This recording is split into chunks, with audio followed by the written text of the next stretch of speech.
अस्सलामुअलैकुम स्टूडेंट्स, उम्मीद करता हूँ कि आप तमाम लोग खैरियत से होंगे। आज की इस वीडियो में हम फ्रैक्शंस को ऐड या सबट्रैक्ट करना सीखेंगे एलसीएम के ज़रिए। और एलसीएम मालूम करने के 3 मुख्तलिफ़ तरीके हैं जो आपको स्टेप बाय स्टेप समझाए जाते हैं। जैसे अगर आप क्लास 4 या 5 में हैं तो एलसीएम लेने का एक तरीका समझाया जाता है जो अक्सर स्टूडेंट को आगे चलकर मुश्किल लगता है। फिर इसके अलावा एक दूसरा तरीका सिखाया जाता है और जो आखिर में तरीका सिखाया जाता है वो सबसे ज़्यादा आसान है। जो पहला तरीका है वो डिटेल्ड है, तफसीली है, इस वजह से अक्सर स्टूडेंट को वो थोड़ा मुश्किल लगता है। दूसरा उससे आसान है और तीसरा बहुत ही ज़्यादा आसान है। तो वो तमाम स्टूडेंट्स जो इस चैनल पर नए हैं उनसे मेरी रिक्वेस्ट है कि इस चैनल को ज़रूर सब्सक्राइब कर दीजिएगा। तो चलिए हम फ्रैक्शन को ऐड और सबट्रैक्ट करना सीखते हैं एलसीएम के ज़रिए। हमारे पास एक सवाल है 5/4 + 4/5। जब भी आपके पास दो फ्रैक्शन यानी दो डिवाइड आ जाएँ और उनके दरमियान में प्लस या माइनस का साइन हो तब आपने एलसीएम लेना है। अगर उनके दरमियान में मल्टीप्लाई या डिवाइड का साइन होगा तो फिर एलसीएम नहीं लिया जाता है बल्कि कैंसिलेशन की जाती है या फिर मल्टीप्लिकेशन की जाती है। ठीक है, तो सॉल्यूशन के बाद हम एक दफ़ा सवाल उतार देते हैं इज इक्वल के साइन के साथ। अब करना क्या होता है, हमें इन दोनों फ्रैक्शन को एक बनाना है। तो एक बनाने के लिए ये जो फ्रैक्शन है इनमें जो नीचे वाले नंबर आपको नज़र आ रहे हैं ये कहलाते हैं डिनोमिनेटर। ऊपर वाले नंबर को हम कहते हैं न्यूमरेटर और नीचे वाले को कहते हैं डिनोमिनेटर। तो डिनोमिनेटर की क्या की जाती है, फैक्टराइजेशन की जाती है। ठीक है, अक्सर स्टूडेंट क्या करते हैं कि इस फैक्टराइजेशन को वो एलसीएम समझ रहे होते हैं, तो वो एलसीएम नहीं है, एलसीएम मालूम करने का तरीका है। हम इनकी फैक्टराइजेशन करेंगे यानी इनको छोटे नंबर्स में तोड़ेंगे और दोनों को एक साथ सॉल्व करेंगे। तो उसके लिए जो तरीकाकार बताया जाता है वो ये है कि आपने दोनों डिनोमिनेटर्स को बीच में कॉमा लगाकर लिख देना है। उसके बाद स्टार्ट करना है आपने छोटे नंबर यानी 2 से। तो हमने देखा 2 2 ज़ा 4, बीच में कॉमा, 2 के टेबल में 5 नहीं आता लिहाजा 5 को इसी तरह उतार दिया। अगेन हमने इसको सॉल्व करना है किससे, 2 से, क्योंकि 2 आ रहा है। 2 1 ज़ा 2, बीच में कॉमा, 5 इसी तरह उतर जाएगा। जब कोई नंबर कंप्लीट सॉल्व हो जाए यानी उसकी जगह पर 1 आ जाए तो फिर आपने दूसरे नंबर पे फोकस करना है। ठीक है, अगर दोनों ही नंबर सॉल्व होते हुए आ रहे हैं तो बहुत अच्छी बात है, और अगर एक नंबर सॉल्व हो रहा है दूसरा नहीं हो रहा तो जो जहाँ तक सॉल्व हो रहा है उसको सॉल्व कर लेना है, बल्कि आपने इसको 1 तक सॉल्व कर लेना है कि आखिर में 1 आ जाए। उसके बाद फिर हम दूसरे नंबर पर आते हैं। अब ये तो सॉल्व हो गया, इसको मज़ीद सॉल्व करने की ज़रूरत नहीं क्योंकि 1 आ गया। अब हम 5 को सॉल्व करेंगे। तो 5 किसी और टेबल में नहीं आता, हम 2 के बाद मूव करते 3 पर यानी 3 से चेक करते, 3 के बाद फिर हम आते 5 पर। तो हमने देखा 5 सिर्फ अपने टेबल में आता है लिहाजा 5 से सॉल्व कर लेंगे। ये वाला 1 इसी तरह उतर जाएगा और 5 1 ज़ा भी क्या आ जाएगा, 5। तो ये जो डिनोमिनेटर है ये इनकी फैक्टराइजेशन हो गई। अब हमने क्या करना है, इसका प्रोडक्ट मालूम करना है। प्रोडक्ट किसको कहते हैं कि जब भी हम 2 या 2 से ज़ायद नंबर को मल्टीप्लाई कराते हैं तो जो आंसर आता है वो प्रोडक्ट कहलाता है, जिसको हम रिजल्ट ऑफ मल्टीप्लिकेशन भी कहते हैं, यानी मल्टीप्लाई करने पे जो नतीजा हासिल हो रहा है। तो हम इन तीनों को मल्टीप्लाई करा लेंगे। 2 × 2 × 5, 2 2 ज़ा 4, 4 5 ज़ा 20। तो ये जो अब प्रोडक्ट आया यानी ये जो नंबर आया 20, ये क्या कहलाएगा, ये कहलाएगा एलसीएम। ठीक है, एलसीएम की फुल फॉर्म क्या है, लोएस्ट कॉमन मल्टीपल या लीस्ट कॉमन मल्टीपल। ठीक है, लीस्ट कॉमन मल्टीपल। मल्टीपल का मतलब ऐसा नंबर जो मल्टीप्लाई करने पे आए, और कॉमन का मतलब आपको पता है, कॉमन का मतलब आम यानी वो चीज़ जो दोनों में मौजूद हो, और लीस्ट का मतलब सबसे छोटा।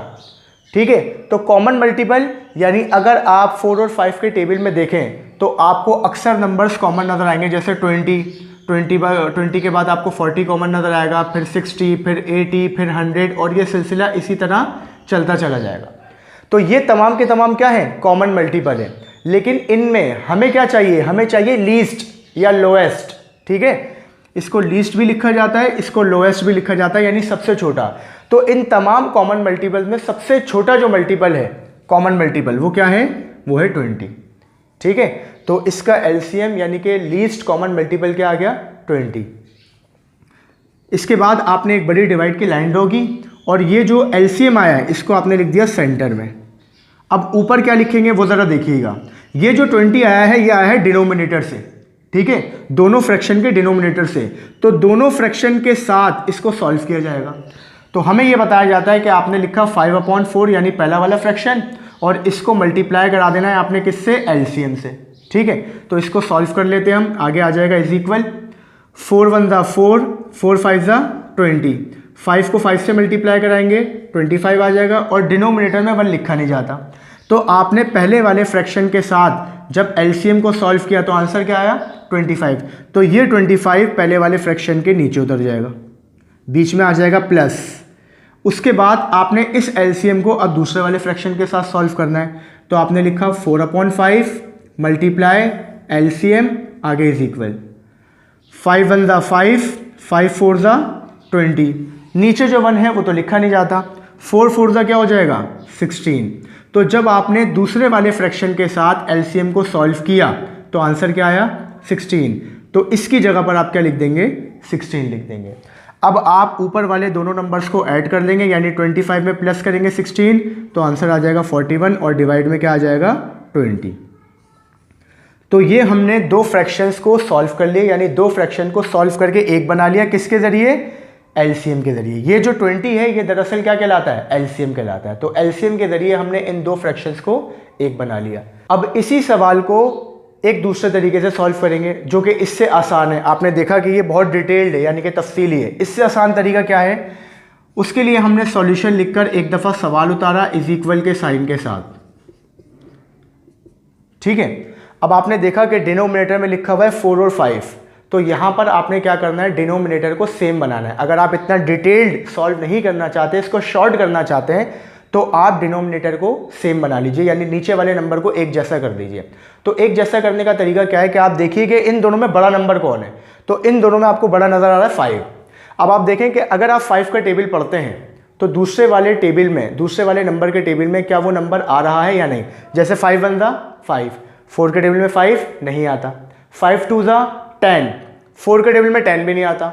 5 3 ज़ा 15, 4 के टेबल में 15 भी नहीं आता। 5 4 ज़ा 20, तो 4 के टेबल में 20 आता है, ठीक है। 5 4 ज़ा 20 और 4 5 ज़ा 20, तो 20 ऐसा नंबर है जो दोनों के टेबल में आता है। और आगे अगर हम जाते हैं और आगे तक टेबल पढ़ते हैं तो आगे चलकर 40 भी आएगा, 60 भी आएगा, 80 भी आएगा, 100 भी आएगा। लेकिन हमें लोएस्ट या लीस्ट नंबर चाहिए, छोटा नंबर चाहिए। तो छोटा नंबर क्या है? 20। लिहाजा अब आपने डिनोमिनेटर में 20 बना लेना है। उसका तरीका क्या है कि ये जो डिवाइड की लाइन है आप इसको थोड़ी बड़ी कर देंगे, ठीक है। दोनों फ्रैक्शन में डिवाइड की लाइन को बड़ा कर देंगे। आपने लिखा 5/4 और इन दोनों के आगे मल्टीप्लाई लगा दिया। इसी तरह 4/5 और इसके आगे भी क्या लगा दिया आपने? मल्टीप्लाई लगा दिया। अब डिनोमिनेटर में हमें क्या बनाना है? 20 बनाना है। तो 20 बनाने के लिए लाजमी सी बात है मल्टीप्लाई कराना होगा। तो 4 को किससे मल्टीप्लाई कराएंगे कि 20 आ जाए? 4 को मल्टीप्लाई कराएंगे 5 से। जिस नंबर से मल्टीप्लाई कराएंगे वही नंबर ऊपर भी मल्टीप्लाई में लिखा जाएगा। इसी तरह 5 को 20 बनाने के लिए 4 से मल्टीप्लाई किया जाएगा। तो 4 जब आप यहाँ लिख रहे हैं तो आप ऊपर भी लिखेंगे, ठीक है। उसके बाद 5 5 ज़ा 25, डिवाइड में 4 5 ज़ा 20, बीच में आ जाएगा प्लस। ऊपर 4 4 ज़ा क्या आ जाएगा? 16 और नीचे 5 4 ज़ा क्या आ जाएगा? 20।